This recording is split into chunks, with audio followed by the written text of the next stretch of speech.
Well, tomorrow, Australia's chief scientist, Alan Finkel, will hand down his report into energy reform.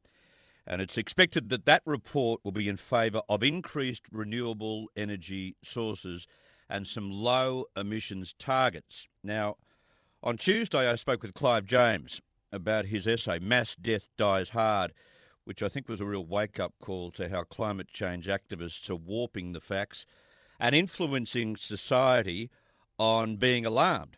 And there was an overwhelming positive reaction to Clive's interview, and thank you so much for all of that.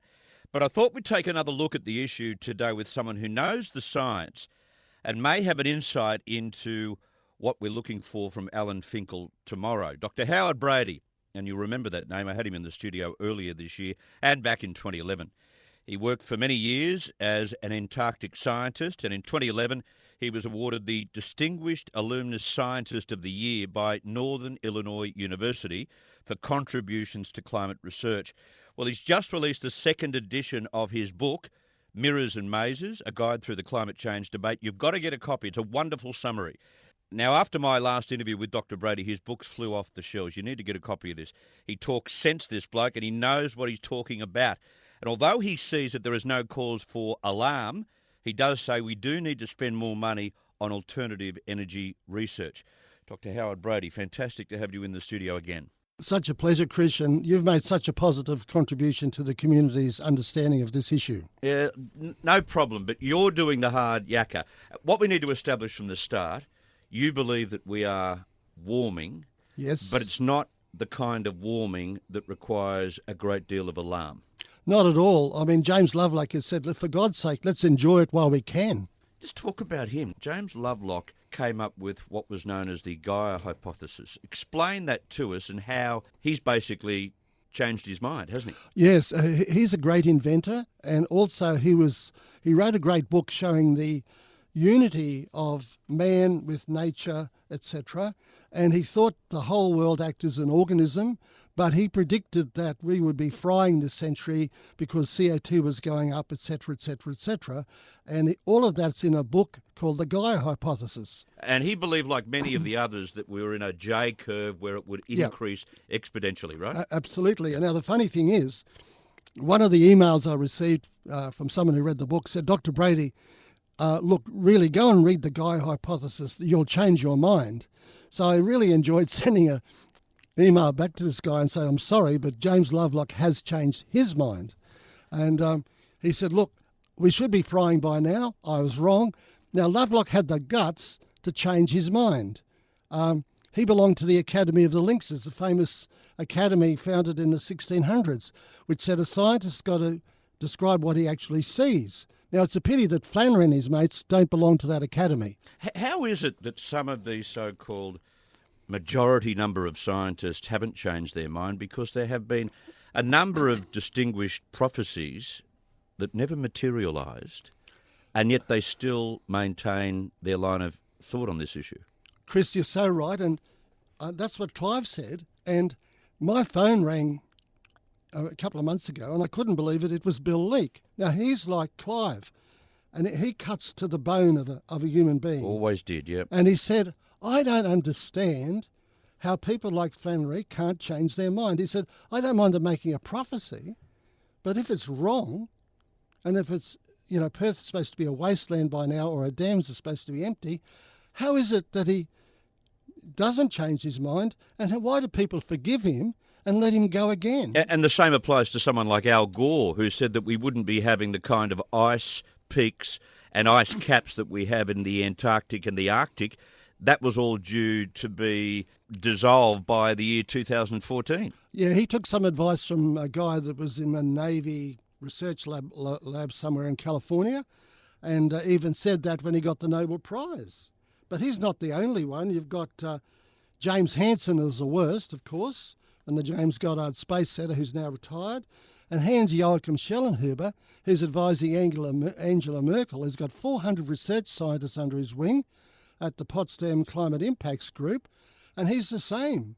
And what is really frightening is the Pope has made him a member of the Pontifical Academy of Science. Yeah, just extraordinary. Okay, but they continue to peddle the same line.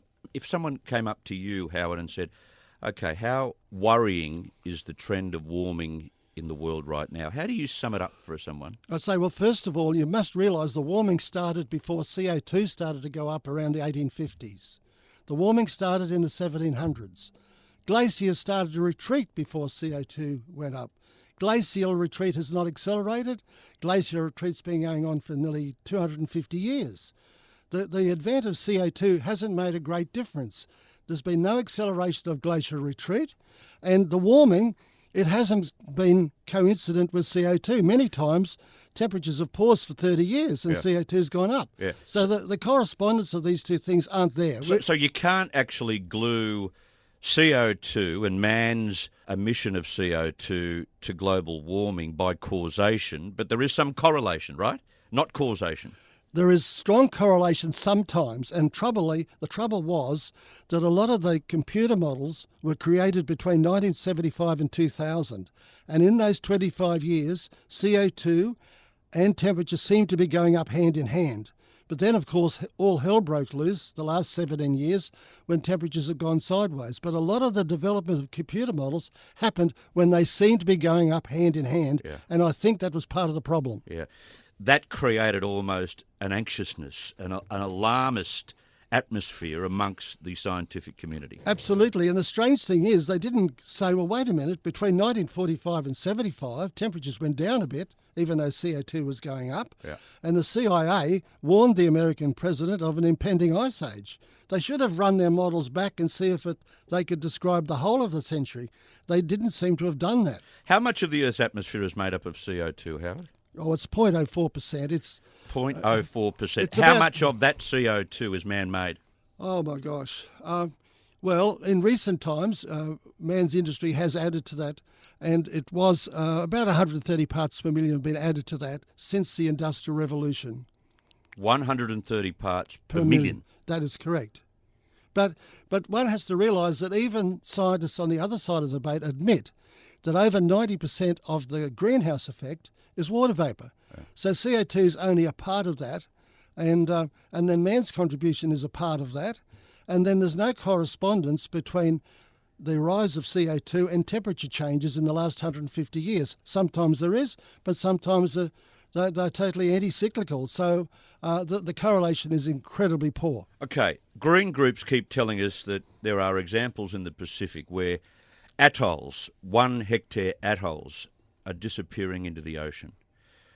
They don't take into consideration, of course, whether there are any tectonic changes to the seafloor. However, if that is occurring and sea levels are rising by 5 centimetres a year, which some of them have exaggerated, if that is happening, why is it along the east coast of Australia, connected to the Pacific, we don't have sea change levels? We don't have oyster farmers yelling that, the sea change is causing me to rebuild my oyster leases so that we can adapt to the different sea levels. Why is there a misfit between what we're hearing anecdotally from Pacific Island nations and what the facts are on the east coast of Australia?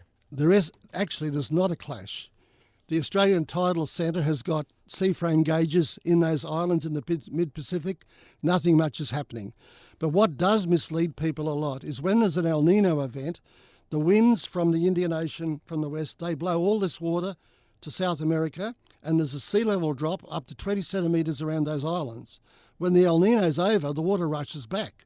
So if you start measuring things then, you can suddenly see a dramatic rise in sea level, which is really due to an adjustment after an El Nino event. But there's been very good work by New Zealanders in particular, where they take aerial photographs from the Second World War and take aerial photos right through, and they show that those atolls have not sunk, sea level has not been dramatic. In some places, because of the way sand is moved, some of the islands have actually increased in volume, and other shorelines have decreased a little bit, but that's all naturally to do with the way sand and broken coral move around an atoll. Yeah, we've been recording sea level data at Fort Denison in Sydney Harbour since 1866. What do we know about sea level changes there? We know that at Fort Denison, sea level change has varied up and down a little bit, but the average is around 8 centimetres per 100 years. What we also know is that in the last 20 years, it's slowed down a little bit. Now, So it's decelerated. Oh, very slightly, but it hasn't accelerated, which is the main point. And the other thing is that this low sea level rise is also congruent with sea level rise at Auckland and Dunedin and at other gauges. So no one can say, oh no, there's some special things happening in Sydney Harbour and Fort Denison is unique. It's not unique at all. And Fort Denison is regarded by many of the organisations around the world in climate scientists as one of the most reliable tide gauges in the whole world. So should we be worried about an 8 centimetre rise per 100 years? No, but what's happening is the satellite that's measuring sea level is crap, and the NASA engineers want to change it. Over Sydney, it's out 300%. Over Germany, it's out 200%. So the satellite is saying that sea level around Sydney is going up at 30 centimetres per century. So what happens is some poor environmental scientist who's reporting to a council, he's too scared. He doesn't want to be called a climate scientist or a climate skeptic. Skeptic, yeah. So what he says, oh no, we've got to adjust Fort Denison by a linear fit, God knows what that means, from around 8 centimetres 100 years to 30 centimetres 100 years. Right. And that's what you at Nowra or at Eurobodalla Shire, that's what you've got to do when you work out all your guidelines for development. It's crazy.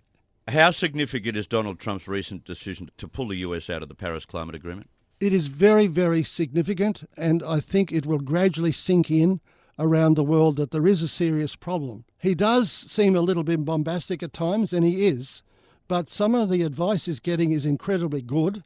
One of his main advisors is Professor William Happer from Princeton, and Happer regards the whole CO2 story as a hoax, as a joke. And as Happer said, we should be enjoying all this CO2. We need it. The world's population is increasing. There's more food. More agriculture is going to need it. And we shouldn't be panicked at all. Trump is very advised by very good advisors. And it just doesn't seem real to me, or an efficient use of finite taxpayer resources to spend billions and billions of dollars over many years as part of this agreement to see the reduction in world temperature of 0.4, if you're lucky, over the next 50 years. Absolutely. And that's what Brian Lomborg, the statistician, the financier, is saying. It's crazy. Well, why do it? We should be spending that money to help the third world. We also should be spending that money in alternative energy research. But we shouldn't be putting all this crazy infant technology in and wasting money on that. All the wind farms at the moment, they don't really contribute a lot at all, but that's not saying we should not improve alternative energy technology. We really have to reduce our dependency on oil, coal and gas, but there's no need to panic about it, and we should do it slowly. We need it. Mirrors and Mazes, the book is called A Guide Through the Climate Change Debate. Howard, thank you very much for coming in. Thank you again, Chris.